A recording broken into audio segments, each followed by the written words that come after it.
Hello everyone, it's me Keshav Shah र आज हामी छौँ बोटनीको लास्ट बायोटेक्नोलोजीमा है। यो लास्ट टपिक हो बोटनीको। आज हामी कुरा गर्ने भनेको बोटनीको लास्टमा बायोटेक्नोलोजी। यसमा हामी रहेर कुन चाहिँ भेरी सर्ट एन्सर क्वेसन आउँछ र कुन चाहिँ सर्ट एन्सर क्वेसन आउँछ त्यो चाहिँ हामी हेर्छौँ। यहाँबाट त लङ क्वेसन छैन हैन, तैपनि कुन कुन प्रोबेबल क्वेसन्सहरू चाहिँ आउन सक्छ त्यो हामी लङ क्वेसनको फर्मेटमा चाहिँ हेर्छौँ हैन, तर यसमा चाहिँ लङ क्वेसन चाहिँ आउँदैन है। सो यो भयो हाम्रो बायोटेक्नोलोजीको बारेमा हैन। र तिमीहरूलाई थाहा छ म चाहिँ केशव शाह भए है, र हामी चाहिँ यो एनईबीको क्वेसन सेट्सहरू चाहिँ हामी कहाँबाट दिँदैछौँ, यु थिङ्क क्रेजीबाट दिँदैछौँ है। र यु थिङ्क क्रेजीबाट चाहिँ तिमीहरूले medical and engineering entrance preparation पनि गर्न सकिन्छ हैन। सो त्यसको लागि चाहिँ गर्नु पर्यो भने बुझ्नु पर्यो भने चाहिँ नम्बर दिएको हुन्छ, नम्बरमा कन्ट्याक्ट गर्ने, अर्थात् तर डिस्क्रिप्सन लिङ्कमा पनि हुन्छ, त्यहाँ गएर पनि बुझ्दा हुन्छ। टेलिग्राम पनि छ, टेलिग्राममा जोइन भएर पनि बुझ्न सकिन्छ। अब डाइरेक्ट हामी कन्टेन्टमा आजको हाम्रो कन्टेन्टमा चाहिँ बायोटेक्नोलोजी छ है। सो बायोटेक्नोलोजीमा हेरौँ हाम्रो भेरी सर्ट एन्सर क्वेसन्सहरू कुन कुन रहेछ। भेरी सर्ट एन्सर क्वेसन्समा छ फर्स्ट हाम्रो डिफाइन माइक्रोन्युट्रिएन्ट्स छ है। माइक्रोन्युट्रिएन्ट्स र म्याक्रोन्युट्रिएन्ट्स दुईटा डिफ्रेन्ट कुरा हो है। सो यो ध्यान गरिराख्नु पर्यो। यसको इक्जाम्पल्सहरू पनि इम्पोर्टेन्ट छ, इक्जाम्पल्सहरू पनि लिमिटेड इक्जाम्पल्सहरू छ, त्यो इक्जाम्पल्सहरू पनि याद गर्नु पर्यो। माइक्रोन्युट्रिएन्ट्स र माइक्रोन्युट्रिएन्ट्सको वाट इज भ्याक्सिन भनेको छ, यो त हामी जुलोजीमा पनि पढ्छौँ हैन। जुलोजीमा पनि वाट इज भ्याक्सिन भनेर पढ्छौँ। यहाँ पनि बोटनीमा पनि सोधियो भने चाहिँ यो भ्याक्सिनको डिफिनेसन चाहिँ लेख्न सक्नु पर्यो। नेक्स्ट हाम्रो वाट इज फार्म यार्ड म्यान्युर भनेको छ। एउटा फार्म यार्ड म्यान्युर भयो, अर्को ग्रिन म्यान्युर भयो। यिनीहरूको डिफिनेसन्स पनि एकदम इम्पोर्टेन्ट छ है। भिभिआइएमपी लेखिदिन्छु। यिनीहरूको सर्ट एन्सर क्वेसन्समा सोध्यो भने यो 12 क्वेसन्स राखेर धेरै सोधेको देखिन्छ हैन। What is farmyard manure, what is green manure, clear छ। वाट इज क्यालस है, क्यालस पनि सोधिन्छ। क्यालस भनेको के हो, यो हाम्रो 11 क्लासमा पनि क्वेसन्स आउँथ्यो हैन। क्यालस पनि सोधिन्छ र अर्को भनेको क्यालस कल्चर पनि सोधिन्छ है। यो पनि ध्यान गरिराख्नु पर्यो। क्यालस के हो र क्यालस कल्चर भनेको के हो, त्यो दुईटै कुरा चाहिँ इम्पोर्टेन्ट छ है। यो चाहिँ बुकमै दिएको हुन्छ सबै एन्सरहरू यसको बारेमा, सो त्यहाँबाट पनि हेर्दा हुन्छ। नेक्स्ट हाम्रो वाट इज जेनेटिक इन्जिनियरिङ भनेको छ, अर्थात् रिकम्बिनेन्ट डिएनए टेक्नोलोजी पनि भन्न सक्छ है। Recombinant DNA technology, DNA technology र यहीँबाट के भएको छ, सेकेन्ड जेनेरेसन्स भ्याक्सिन बनेको छ हैन। त्यो पनि ध्यान छ होला सबैजनालाई। What is genetic engineering or recombinant DNA technology, यो दुइटैको डिफिनेसन एउटै हुन्छ है। र त्यसको डिफिनेसन चाहिँ क्लियरली लेख्नुपर्ने, 1 मार्कको लागि एउटा बेस्ट डिफिनेसन चाहिँ लेख्नै पर्छ है। सो यो भयो हाम्रो भेरी सर्ट एन्सर क्वेसन्सको केही क्वेसन्सहरू। नेक्स्टमा हेरौँ। नेक्स्ट हाम्रो डिफाइन्ड फर्मेन्टेसन्स। हामीले बेकरी र ब्रिवरी इन्डस्ट्रीको बारेमा बायोटेक्नोलोजीमा हेर्छौँ। त्यसमा चाहिँ डिफाइन्ड फर्मेन्टेसन टेक्नोलोजी, अहिले त हामी जुलोजीमा पनि डिजिजसँग रिलेटेड माइक्रो अर्गानिजम्सहरू रिलेटेड हामी पढ्छौँ, त्यहाँ पनि फर्मेन्टेसन टेक्नोलोजी भनेर हैन। सो डिफाइन फर्मेन्टेसन टेक्नोलोजी हैन, यो एकदम इम्पोर्टेन्ट छ। कुन ब्याक्टेरियाले हेल्प गर्छ हैन, के मेथड्सहरू युटिलाइज हुन्छ, कुन फङ्गाई युज हुन्छ, त्यो कुराहरू सबै यहाँ लेख्नु पर्यो, क्लियर छ। सो यो 1 मार्कमा भयो। त्यसपछि हाम्रो डिफाइन बायो फर्टिलाइजर है, यो पनि इम्पोर्टेन्ट छ। बायो फर्टिलाइजर एकदम इम्पोर्टेन्ट हो, यो पनि यसको डिफिनेसन चाहिँ एकदम इम्पोर्टेन्ट हो र यसको सर्ट नोट पनि दिन सक्छ। Short note on bio fertiliser short answer क्वेसन्समा गरेर र एकदम इम्पोर्टेन्ट है। अहिलेको रिसेन्टको ट्रेन्ड चलिरहेछ बायो फर्टिलाइजर र यो एकदम अर्ग्यानिक पनि हुन्छ, त्यही भएर यो एकदम इम्पोर्टेन्ट पनि हो, सबैले जान्नुपर्ने कुरा हो, त्यही भएर बायो फर्टिलाइजरको कुराहरू चाहिँ इम्पोर्टेन्ट छ। नेक्स्ट हेरौँ डिफाइन बायोटेक्नोलोजी। हामी बायोटेक्नोलोजीमै छौँ र बायोटेक्नोलोजीको डिफिनेसन सोध्यो भने त्यो गर्न सक्नु पर्यो। Technology of bio, technology of bio for the bio, यसको अर्थ चाहिँ technology of bio for the bio भनेको लिभिङ बिङ्सकै प्रोडक्ट्सहरूलाई युज गरेर फर द ह्युमन बेनिफिट हैन, ह्युमन बेनिफिटको लागि त्यो एउटा स्ट्यान्डर्ड क्वालिटीको प्रोडक्ट्सहरू प्रोड्युस गरिन्छ हैन, ह्युमनको लागि, ह्युमन बेनिफिटको लागि हैन। त्यसैलाई हामी के भन्छौँ, बायोटेक्नोलोजी भन्छौँ। नेक्स्ट हेरौँ इलुस्ट्रेट एबाउट टिस्यु कल्चर है। टिस्यु कल्चरमा पनि हामी डिफ्रेन्ट टाइप्स अफ कल्चरहरू हेरिरहेको हुन्छौँ हैन। त्यसको इक्जाम्पल्सहरू पहिला लेख्नु पर्यो, टाइप्सहरू लेख्नु पर्यो र टिस्यु कल्चरको डिफिनेसन्स पनि लेख्नु पर्यो है। टिस्यु कल्चरको डिफिनेसन्स एकदम इम्पोर्टेन्ट छ। त्यो कुन कुन कन्डिसन चाहिन्छ, के कुराहरू चाहिन्छ, त्यो कुराहरू चाहिँ यहाँ मेन्सन्स भएको हुनु पर्यो, क्लियर छ। नेक्स्ट हेरौँ give 2 scientific names of plant that are used as green manure भनेको छ है। कुन प्लान्ट्स चाहिँ हामीले ग्रिन म्यान्युरको रूपमा युज गर्न सक्छौँ र त्यसको साइन्टिफिक नेम चाहिँ यहाँ सोधेको छ। सो साइन्टिफिक नेम लेख्नु पर्यो, पहिला त्यसको कमन नेम लेख्नु पर्यो, त्यसपछि साइडमा साइन्टिफिक नेम भनेर, र साइन्टिफिक नेम लेख्नेको रुल्स पनि छ, त्यो तिमीलाई थाहा छ होला हैन। पहिला जेनेरिक नेम लेखिन्छ, त्यसपछि स्पेसिफिक नेम लेखिन्छ। जेनेरिक नेमको क्यापिटल हुनुपर्छ र जेनेरिक नेम र स्पेसिफिक नेम दुइटै अन्डरलाइन हुनुपर्छ, त्यो टासेको हुँदैन, ग्याप हुनुपर्छ है। र स्पेसिफिक नेम लेख्दाखेरि चाहिँ स्मल लेटरबाट बिगिनिङ हुन्छ, त्यो थाहा छ होला सबैजनालाई। अर्को चाहिँ यहाँ हाम्रो questions illustrate illustrate the importance of east भनेको छ है। यो फर्मेन्टेसनमा पनि हामी हेर्छौँ, फर्मेन्टेसनमा पनि इस्टको इम्पोर्टेन्स छ र यहाँ इम्पोर्टेन्स भनेको छ। सो यहाँ 1 मार्कमा चाहिँ हामीले दुईटा एटलिस्ट इम्पोर्टेन्स लेख्नै पर्यो है। 1 मार्कमा चाहिँ हामीले एटलिस्ट दुईटा इम्पोर्टेन्स लेख्नै पर्यो। क्लियर छ? नेक्स्ट हेरौँ, इलिस्ट्रेट जिएमओस भनेको छ जेनेटिकली मोडिफाइड अर्गानिजम। हामीले जुलोजीमा पनि आजकल जेनेटिकली मोडिफाइड अर्गानिजम्स और ट्रान्सजेनेसिस भनेर पढ्छौँ हैन। बोटनीमा पनि जेनेटिकली मोडिफाइड अर्गानिजम्स हैन, प्लान्ट रिलेटेड कुराहरू चाहिँ यहाँ लेख्नु पर्यो। जुलोजीमा चाहिँ एनिमल्स रिलेटेड, प्लान्ट्समा चाहिँ प्लान्ट्स रिलेटेड कुराहरू लेख्नु पर्यो है। र एकदम इम्पोर्टेन्ट पनि छ है, यसमा टोमेटोको कुराहरू चाहिँ इन्क्लुड गरेर चाहिँ इक्जाम्पल्सहरू दिनु पर्यो है। इक्जाम्पल्सहरू दिएर चाहिँ बेस्ट एन्सर हुन्छ। क्लियर छ यो? अब नेक्स्ट हेरौँ, नेक्स्टमा चाहिँ हाम्रो what do you mean by shoot culture भनेको छ है। मैले डिफ्रेन्ट टाइप्स अफ कल्चर भनेको थिएँ अगाडि हैन। डिफ्रेन्ट टाइप्स अफ कल्चरमा पनि एउटा सुट कल्चर पनि हो। यसको डेफिनेसन लेख्नु पर्यो हैन, त्यसपछि यसको इम्पोर्टेन्सहरू पनि लेख्नु पर्यो। क्लियर छ? नेक्स्ट हेरौँ, what do you mean by embryo culture. Different types of कल्चरमा callus culture, shoot culture, embryo कल्चरहरू चाहिँ इम्पोर्टेन्ट छ है। तिनीहरूको डेफिनेसन चाहिँ एकदम इम्पोर्टेन्ट छ, सोधेको क्वेसन्सहरू नै हो है। यो क्वेसन्सहरू चाहिँ छुटाउनु भएन। नेक्स्ट हेरौँ, what is the role of insecticides. Role of यहाँ इन्सेक्टिसाइड्स सोधेको छ, कहिलेकाहीँ पेस्टिसाइड्स पनि सोधिन्छ है। पेस्टिसाइड्स पनि सोधिन्छ। सो एकदम इम्पोर्टेन्ट छ। इन्सेक्टिसाइड्सको रोल के को हो, इम्पोर्टेन्स लेख्नु पर्यो, र पेस्टिसाइड्सको पनि रोल के हो त्यो पनि लेख्नु पर्यो। अर्को भनेको रेसिस्टिभिटी पनि गेन गर्छ है। इन्सेक्टिसाइड्स युज गर्दा गर्दै धेरै रेसिस्टिभिटी पनि गेन गर्छ, त्यो कुराहरू पनि इन्क्लुड गरिदिँदा झन् राम्रो हुन्छ है। सो त्यो मार्क ल्याउनु छ भने अलिकति रेसिस्टिभिटीको कुराहरू, धेरै इन्सेक्टिसाइड्स युज गर्यो भने इन्सेक्ट्सहरूले रेसिस्टिभिटी गेन गर्छ, त्यो कुराहरू चाहिँ मेन्सन गर्यो भने झन् राम्रो। नेक्स्ट हेरौँ, point out the concepts of the disease resistant plant भनेको छ है। Disease resistant plants, concept of disease resistant plant. हामी बायोटेक्नोलोजीमा यसको इम्पोर्टेन्स पनि हेर्छौँ हैन। स्कोपमा डिजिज रेसिस्टेन्ट प्लान्ट्सहरू कुन कुन हो हैन, त्यसलाई ग्रो गर्यो भने त्यसको इम्पोर्टेन्स के हो, नेक्स्ट जेनेरेसन्समा कस्तो हुनेवाला छ, त्यो कुराहरू चाहिँ हाम्रो एकदम इम्पोर्टेन्ट छ। यसको सर्ट एन्सर क्वेसन्समा पनि आउन सक्छ है। सर्ट एन्सर क्वेसन्समा आयो भने सर्ट नोट भनेर आउँछ, त्यसको बारेमा लेख्नु पर्यो। जस्तै नन लेगुमिनस प्लान्ट्सहरूको कुराहरू चाहिँ यहाँ इन्क्लुड गर्नु पर्यो। नेक्स्ट चाहिँ हाम्रो mention the fields of biotechnology भनेको छ है। तिमीले बायोटेक्नोलोजीको एप्लिकेसन्स, फिल्ड, स्कोपहरू चाहिँ एकदम इम्पोर्टेन्ट छ, त्यो पढ्नै पर्यो है। अब डिफ्रेन्ट फिल्डहरूमा, एग्रिकल्चरमा, मेडिसिन्समा हैन, डिफ्रेन्ट फिल्डहरूमा चाहिँ यसको इम्पोर्टेन्स देखिन्छ। तर फिल्ड्स अफ बायोटेक्नोलोजीको जस्ट मेन्सन, नेम मात्रै मेन्सन गर्नु पर्यो, त्यसको बारेमा डिस्क्राइब गर्नु परेन। कति 1 मार्कमा छ, सो एक्सप्लेन चाहिँ गरिराख्नु परेन। क्लियर छ? नेक्स्ट हेरौँ, हाउ अल्कोहल इज फर्म भनेको छ है। अल्कोहल चाहिँ कसरी फर्म हुन्छ फर्मेन्टेसनबाट, र फर्मेन्टेसन कसरी हुन्छ त्यो कुराहरू सबै यहाँ चाहिँ इन्क्लुड गर्नु पर्यो। तर मार्कको पनि ध्यान गर्ने, 1 मार्क छ भने 2-3 लाइन्समा चाहिँ यसलाई लेख्नु पर्यो। क्लियर छ? ल नेक्स्ट हेरौँ, give any 2 applications of genetic engineering है। हामीले बायोटेक्नोलोजीको जुन फिल्डहरू हेर्छौँ त्यसमा पनि जेनेटिक इन्जिनियरिङको पनि इम्पोर्टेन्सहरू हुन्छ है।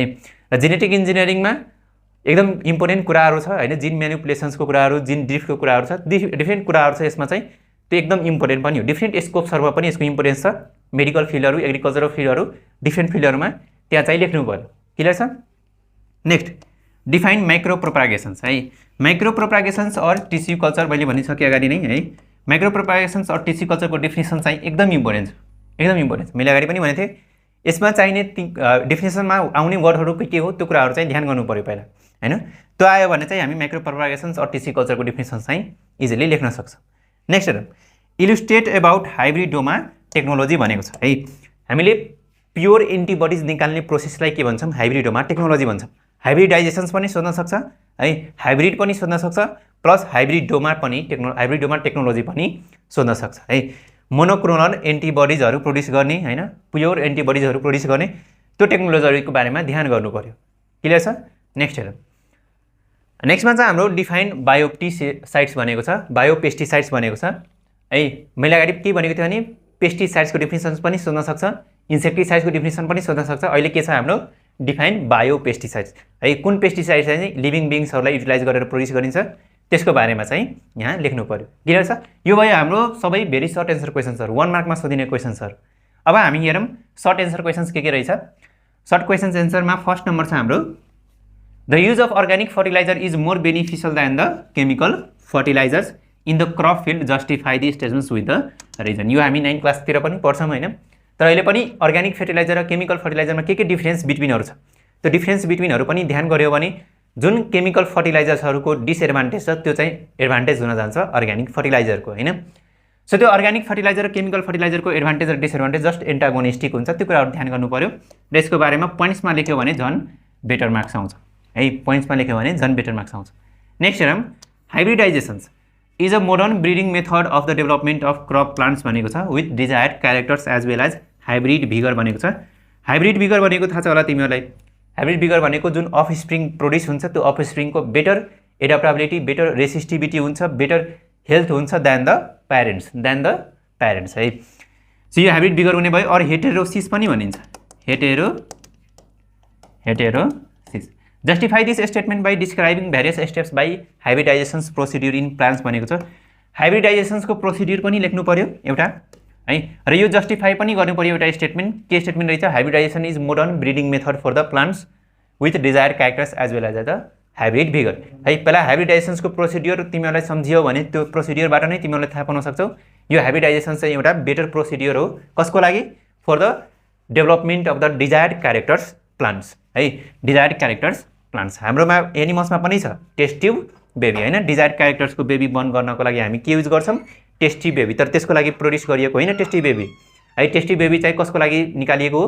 टेक्नोलोजी कसको लागि डेभलप गरिएको हो? स्टेराइल प्यारेन्ट्सको लागि है। यो चाहिँ हाम्रो प्लान्ट्सहरूमा त युज गर्न मिल्छ हैन। अब नेक्स्ट हाम्रो हेरौँ, possible danger of the genetical engineering भनिरहेको छ। यो एकदम इम्पोर्टेन्ट क्वेसन्स हो है, एकदम इम्पोर्टेन्ट क्वेसन्स। किनभने अहिले जेनेटिक इन्जिनियरिङको कन्सेप्ट्सहरू धेरै बढिरहेको छ हैन, जेनेटिक इन्जिनियरिङको स्कोप पनि धेरै छ हैन, र यसमा अब वर्क्सहरू पनि धेरै भइरहेको छ र जेनेटिक इन्जिनियरिङले गर्दाखेरि नेचर क्यालामिटिज र नेचुरल डिसफङ्सन्सहरू धेरै भइरहेछ। त्यही भएर एकदम इम्पोर्टेन्ट क्वेसन छ। यसको डेन्जरको रिलेटेड कुराहरू चाहिँ अहिले इक्जाममा सोधिने धेरै प्रभावल क्वेसन चाहिँ हो है। सो त्यो ध्यान गर्नु पर्यो, possible danger of the genetic engineering. Clear छ? नेक्स्ट हेरौँ, describe the applications of genetic engineering in agriculture भनेको छ। अगाडि चाहिँ हाम्रो जेनेटिक इन्जिनियरिङको एप्लिकेसन सोधेको थियो, त्यो डिफ्रेन्ट फिल्डको कुराहरू गर्न सकिन्थ्यो, तर यहाँ चाहिँ अलरेडी चाहिँ तोकेरै दिएको छ है, in field of the agriculture मात्रै। एग्रिकल्चरमा के हुन्छ त्यो कुराहरू चाहिँ यहाँ लेख्नु पर्यो, जेनेटिक इन्जिनियरिङको बेनिफिसियल। अब नेक्स्ट हेरौँ, नेक्स्टमा चाहिँ हाम्रो applications of biotechnology in the medical science भनेको छ है। अगाडि पनि बायोटेक्नोलोजीको एप्लिकेसन थियो, यहाँ चाहिँ के छ अब तोकेरै दिएको छ इन मेडिकल साइन्स भन्ने है। मेडिकल साइन्समा चाहिँ यसको इम्पोर्टेन्स के छ त्यो कुराहरू चाहिँ यहाँ इन्क्लुड गर्नु पर्यो है। हामीले त्यो मेडिकल साइन्सको कुराहरू एग्रिकल्चरमा के इम्पोर्टेन्सहरू छ त्यो हामी हेरिरहेको हुन्छौँ हैन। यहाँ जस्ट हाम्रो तोकेरै दिएको छ मेडिकल साइन्स, त्यसको बारेमा चाहिँ लेख्नु पर्यो। क्लियर छ? नेक्स्ट हेरौँ, applications of the plant tissue culture है। मैले अगाडि पनि भनेको थिएँ हैन, भेरी सर्ट एन्सर क्वेसन्समा define plant tissue culture, define micropropagations हैन, र त्यसको प्रोसिड्युरहरू पनि एकदम इम्पोर्टेन्ट छ, प्लस एप्लिकेसन्स पनि एकदम इम्पोर्टेन्ट छ। एप्लिकेसन्स भनेको यसको इम्पोर्टेन्सेस के हो, यसको युज कहाँ हुन्छ त्यो कुराहरू चाहिँ एकदम इम्पोर्टेन्ट छ है। अब नेक्स्ट हेरौँ, application of genetic engineering in place of the in the field of the agriculture. यो अगाडि पनि सोधेको थियो क्वेसन्स हैन, र सोधेको पनि हो 2075 मा सोधेको क्वेसन्स हो। एग्रिकल्चर फिल्डमा र मेडिकल फिल्डमा धेरै इम्पोर्टेन्स छ, म भनिसकेको छु अगाडि नै, टिस्यु कल्चरको, जेनेटिक इन्जिनियरिङको र प्लस बायोटेक्नोलोजीको। क्लियर छ?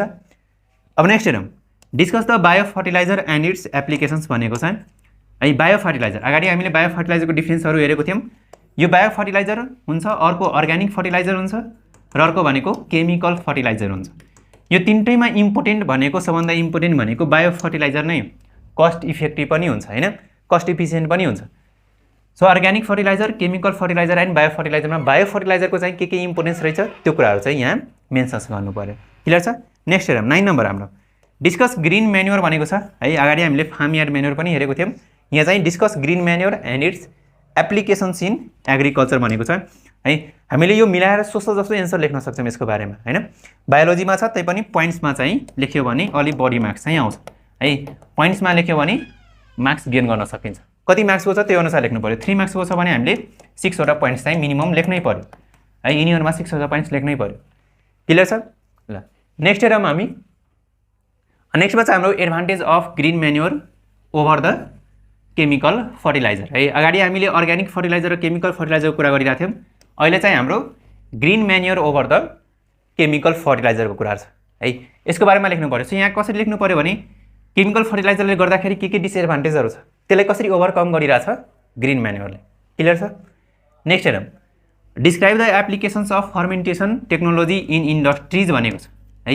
इन्डस्ट्री लेभलमा चाहिँ फर्मेन्टेसन टेक्नोलोजीको चाहिँ के इम्पोर्टेन्स छ त्यो लेख्नु पर्यो हैन। पक्कै पनि अल्कोहलको एउटा फर्मेन्टेसन हो, अल्कोहल फर्मेसन्स हैन, अल्कोहलको है, अल्कोहलको फर्मेसन्स चाहिँ हामीले फर्मेन्टेसन मेथडबाट हेर्छौँ। त्यो मेथड चाहिँ फर्मेन्टेसन टेक्नोलोजीको इन्डस्ट्री लेभलमा कस्तो इम्पोर्टेन्स छ हैन, त्यो कुराहरू चाहिँ यहाँ मेन्सन्स गर्नु पर्यो। नेक्स्ट हेरौँ, describe methods of plant tissue culture. Methods भनेको छ, मैले अगाडि पनि भनेको थिएँ, प्रोसिडियर्स र मेथड्सहरू चाहिँ प्लान्ट टिस्यु कल्चरको पनि एकदम इम्पोर्टेन्ट छ।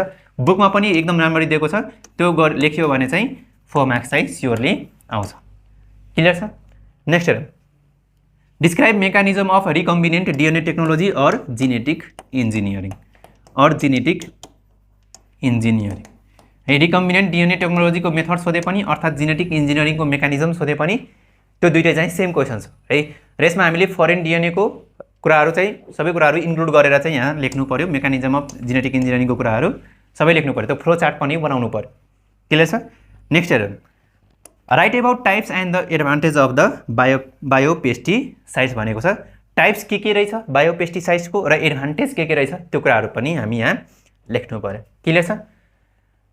नेक्स्ट हेरौँ, 50 number, right the applications of the biomedical engineering भनेको छ है। Describe the applications of the biomedical engineering, यो पनि एकदम इम्पोर्टेन्ट क्वेसन छ है। क्लास 12 पछि धेरैजनाको स्कोप हेर्ने चाहिँ धेरै प्रोबेबिलिटी हुन्छ हैन। त्यो स्कोप हेर्ने चान्समा चाहिँ बायोमेडिकल इन्जिनियरिङ पनि एउटा स्कोप हो हैन। त्यो बायोमेडिकल इन्जिनियरिङ पनि यसको स्कोपहरू के हुनसक्छ, यसको एप्लिकेसन्स के हुनसक्छ हैन, त्यो कुराहरू चाहिँ सबै यसमा मेन्सन गर्नु पर्यो। क्लियर छ। नेक्स्ट हेरौँ, mention briefly about the importance of plant tissue culture in agriculture भनेको छ है। मैले भनेको छु अगाडि नै तोकेर भन्यो भने त्यसैमा लिमिट भएर चाहिँ एन्सर लेख्नु पर्यो है। इफ तोकेर भनेको छैन भने चाहिँ हामीले अरू फिल्डहरूको बारेमा पनि लेख्दा भयो। तर इफ एग्रिकल्चर नै तोकेर भनेछ अर्थात् मेडिसिन नै भनेछ अर्थात् इन्डस्ट्री नै भनेछ भने त्यसको लिमिटेड हुन्छ है। र त्यसमै रहेर इन्डस्ट्रीमै रहेर लेख्नु पर्यो यसको एन्सर चाहिँ। नेक्स्ट हेरौँ, what are the objectives of the plant breeding भनेको छ है। प्लान्ट ब्रिडिङको एउटा क्वेसन्स आउन सक्छ, प्लान्ट ब्रिडिङ भनेको के हो र यसको अब्जेक्टिभ्स पनि के हो त्यो एक्सप्लेन पनि गर्नु पर्यो। क्लियर छ। प्लान्ट ब्रिडिङको कुराहरू यो भयो हाम्रो भेरी सर्ट एन्सर क्वेसन्सहरू। हामीले यहाँ हेऱ्यौँ भेरी सर्ट एन्सर क्वेसन्सहरू र सर्ट एन्सर क्वेसन्सहरू यही नै सोध्ने हो, सर्ट एन्सर क्वेसन नै सोध्ने आउने भनेको यहाँबाट 4 और 5 मार्क्सको हो। क्लियर छ।